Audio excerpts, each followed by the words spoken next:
Ce podcast vous est offert par Luminus, le partenaire énergie de votre entreprise.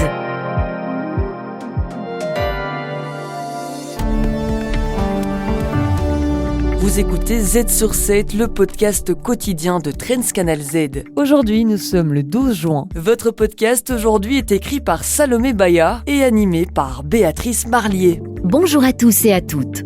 Aujourd'hui dans ce nouvel épisode, quelle croissance pour la Belgique à l'horizon 2030 ? Entre 0,9% et 1,4% ces prochaines années, selon les nouvelles projections du Bureau fédéral du plan. On compte deux freins par rapport à la croissance que nous attendons. Le premier, c'est l'environnement international qui est moins favorable. Et le deuxième, c'est toute série de mesures d'économie sur les finances publiques en Belgique. Un marché immobilier de plus en plus décalé par rapport aux attentes des habitants, c'est le constat d'une étude d'ING. Il y a plus de personnes seules. Ça veut dire que dans le type de nouvelles constructions dans la prochaine décennie ou les prochaines décennies, quelque part, il y aura un besoin de plus d'unités. Restez bien avec nous. Z sur 7, c'est tout de suite.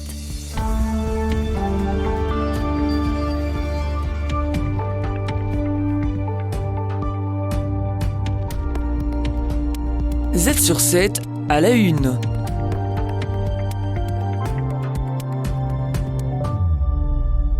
Entre 0,9 et 1,4% de croissance économique ces prochaines années, c'est ce que prévoit le Bureau fédéral du plan pour la Belgique d'ici 2030. Des projections fraîchement publiées qui donnent le ton pour les prochaines années. Baudouin Regout, commissaire au plan. On compte deux freins par rapport à la croissance que nous attendons. Le premier, c'est l'environnement international qui est moins favorable. Et le deuxième, c'est toute série de mesures d'économie sur les finances publiques en Belgique. Parmi les facteurs soutenants, on en compte, citons-en deux. D'abord, l'augmentation des dépenses en défense qui, dès 2025, soutiennent la croissance. Et sur la fin de la période, la réforme fiscale qui soutient également la croissance. Dans les prochaines années, la dynamique de l'emploi devrait s'accélérer. Selon les projections, 263 000 nouveaux emplois pourraient voir le jour d'ici 2030, avec une large part pour les travailleurs plus âgés. Ce qui est remarquable, effectivement, c'est qu'un tiers de ces nouveaux emplois sont créés pour des gens qui ont plus de 65 ans.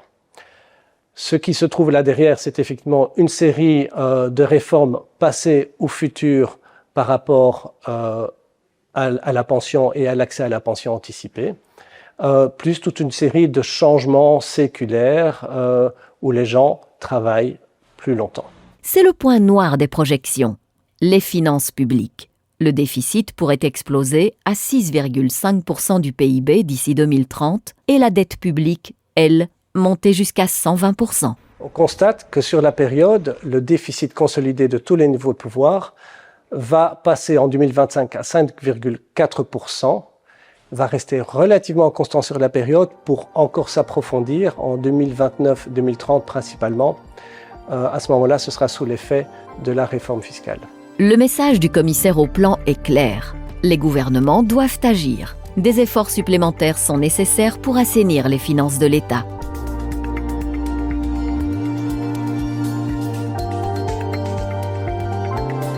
Z sur 7 à la une. Un marché immobilier de plus en plus inadapté, c'est ce que révèle une étude d'ING qui pointe l'explosion du nombre de personnes vivant seules. D'ici 15 ans, elle pourrait représenter près de 40% de la population. Philippe Ledan, économiste chez ING. Dans les évolutions démographiques, on voit que la taille moyenne des ménages diminue. C'est logique dans un cadre de vieillissement de la population. Il y a plus de personnes seules. Et ça veut dire que dans le type de nouvelles constructions dans la prochaine décennie ou les prochaines décennies, quelque part, il y aura un besoin de plus d'unités, mais peut-être de plus petites surfaces et qui correspondent aux besoins de ces personnes plus âgées, proximité avec les services de base, accès à la mobilité, etc. Une Belgique qui comprend surtout des maisons. Mais il y a un besoin urgent de nouveaux logements. Selon ING, 500 000 logements supplémentaires seront nécessaires d'ici 2040. Problème, le secteur de la construction est en difficulté. Les carnets de commandes sont moins remplis que d'habitude. Pourquoi ? Le neuf est sous pression. Entre flambée des coûts, taux d'intérêt élevés et démarches administratives très lentes, les projets peinent à voir le jour. Ne faudrait-il pas accélérer ou trouver des solutions pour accélérer les procédures d'octroi de permis, reprendre ou revoir la législation en matière de recours, ce qui manifestement semble de plus en plus décourager des candidats bâtisseurs ou des investisseurs, puisqu'on voit qu'effectivement le flux de permis de bâtir est plutôt en baisse pour le moment. Et si la solution passait par les rénovations ? C'est une voie prometteuse, en particulier pour répondre aux besoins des personnes âgées. Mais le problème, c'est que ce secteur souffre lui aussi. Il y a un parc immobilier qui est fondamentalement vieillissant, et là-dedans, dans cette idée de rénovation, il y a peut-être aussi des idées peut-être un peu à regarder à la division de logements existants pour qu'éventuellement des personnes puissent continuer à habiter le logement familial, qui a été leur logement familial, mais puissent accueillir un autre ménage parce que le bien a été proprement séparé. Du côté d'Embuild, la fédération du secteur, le constat est sans appel. L'arrêt des primes à la rénovation en Wallonie et à Bruxelles a aggravé les difficultés. À Bruxelles, en l'absence de gouvernement, elle s'est tournée vers le Parlement pour réclamer un soutien de 60 millions d'euros, 2 fois moins qu'en 2024, mais suffisant, selon elle, pour cibler les rénovations prioritaires. Z sur 7 à la une de Trends Tendance. Le magazine Trends Tendance mène l'enquête, un journaliste en dévoile les coulisses.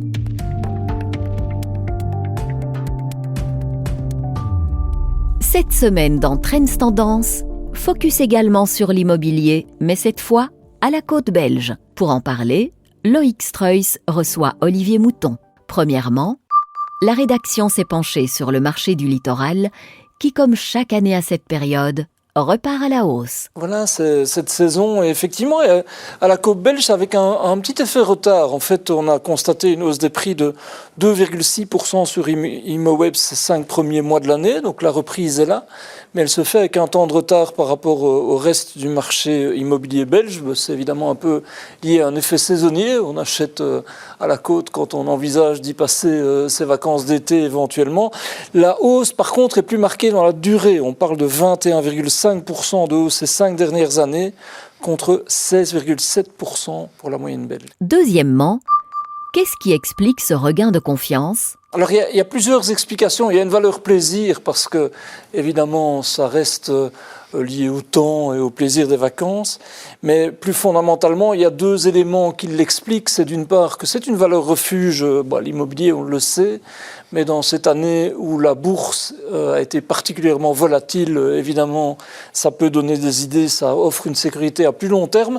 Et l'autre élément, c'est que malgré tout les taux hypothécaires sont redevenus plus intéressants, là aussi après la période difficile liée à l'inflation, et on est bon an mal an dans une tendance qui devrait durer, donc ça donne des gages de confiance pour investir. Troisièmement, nous apprenons en parcourant les pages que les communes du littoral sont confrontées à pas mal de défis. Ce qui est sûr, c'est que le marché, le parc immobilier à la côte est plutôt vieillissant. Alors effectivement, on a parfois l'impression d'un mur de béton, mais il n'y a pas que ça. Mais en tout cas, ce qui est sûr, c'est que c'est un défi de le rénover, évidemment avec le défi climatique et la transition qui est liée. Et alors, une spécificité à la côte aussi, c'est que souvent, il y a plusieurs propriétaires. Évidemment, c'est d'autres types de biens que à l'intérieur des terres. Et donc là aussi, pour justement mettre en place ce plan de réinvestissement, il faut que convergent les intérêts des propriétaires. Donc, ce n'est pas toujours évident. Finalement, Ostende reste la reine des plages, mais Knock reste dans le haut du tableau. Knock, c'est la valeur refuge par excellence, ça c'est sûr. Maintenant, il y a un dynamisme sur l'ensemble de la côte, mais La Panne, par exemple, rattrape son retard. De l'autre côté de la côte belge, nature, espace public rénové, c'est une tendance qui est là. Et alors, sinon, Coxine, Nieuport restent des marchés dynamiques. Donc la côte belge, c'est un endroit où il faut bon aller et où il fait bon investir, visiblement. Les meilleurs experts boursiers vous proposent des analyses des marchés internationaux, des conseils avisés et les dernières tendances économiques. Z sur 7, experts boursiers. On termine cet épisode avec un détour par les marchés financiers. Avant d'aborder les discussions commerciales, cap sur l'inflation aux États-Unis. Les chiffres viennent de tomber. On se demande alors si les tarifs douaniers pèsent déjà sur les prix. Jérôme van der Bruggen, de la banque Degroof Petercam, en parle à Loïc Struijs. Alors ça fait longtemps qu'on n'a pas parlé d'inflation ensemble, parce que la trajectoire de l'inflation aux États-Unis se passe très bien. On va vers l'objectif des 2%, mois après mois, les nouvelles sont bonnes, y compris ce mois-ci. Cela étant dit, avec la guerre tarifaire qui a commencé, on commence à surveiller si on a un impact sur les prix. Il se fait que dans les chiffres qui sont sortis donc aujourd'hui, pour l'inflation sur le mois de mai, il n'y a pas de signe de reprise de l'inflation à cause des tarifs douaniers, sauf peut-être une ou deux exceptions près, comme les jouets. Ou l'électroménager, par exemple. Voilà, l'électroménager, mais très faible. Cela étant dit, nous pensons que dans les mois qui viennent, l'inflation va réaugmenter un petit peu, parce que les entreprises vont augmenter leurs prix. Lors des enquêtes qui sont menées auprès des entreprises, elles indiquent qu'elles vont le faire, pas toutes de façon égale. Cela étant dit, ce sera une augmentation temporaire qui n'empêchera pas la Réserve fédérale, selon nous, de baisser ses taux d'intérêt d'ici la fin de l'année.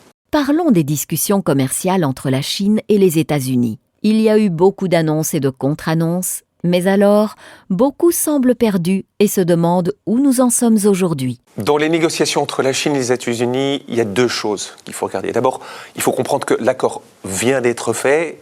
Les informations nous arrivent au compte-gouttes, mais voilà ce qu'on peut comprendre. Donc deux choses à voir. Le premier, c'est le volet tarifaire.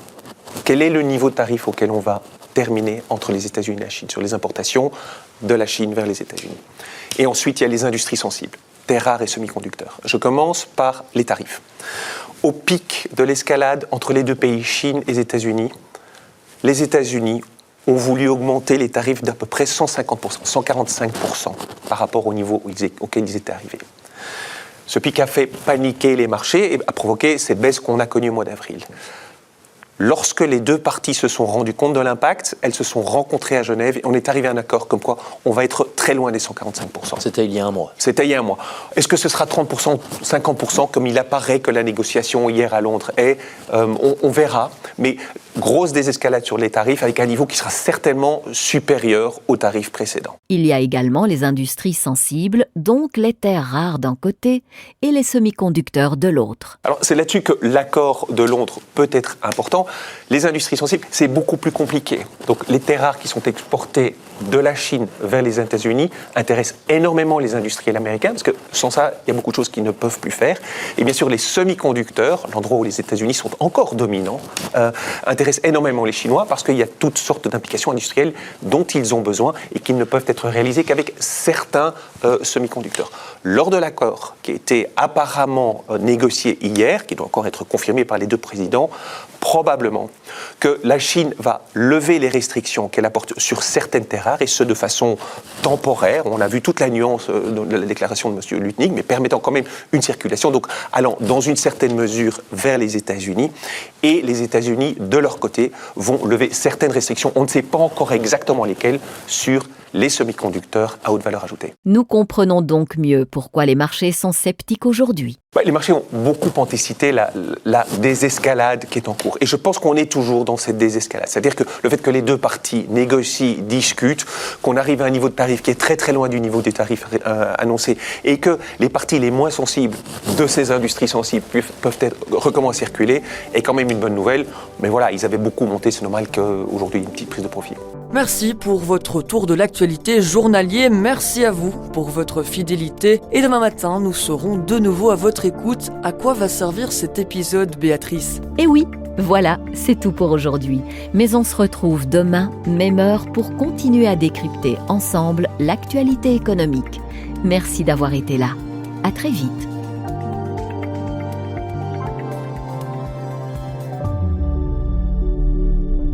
Mieux gérer l'énergie au sein de votre entreprise ? Ça commence par l'expertise de Luminus.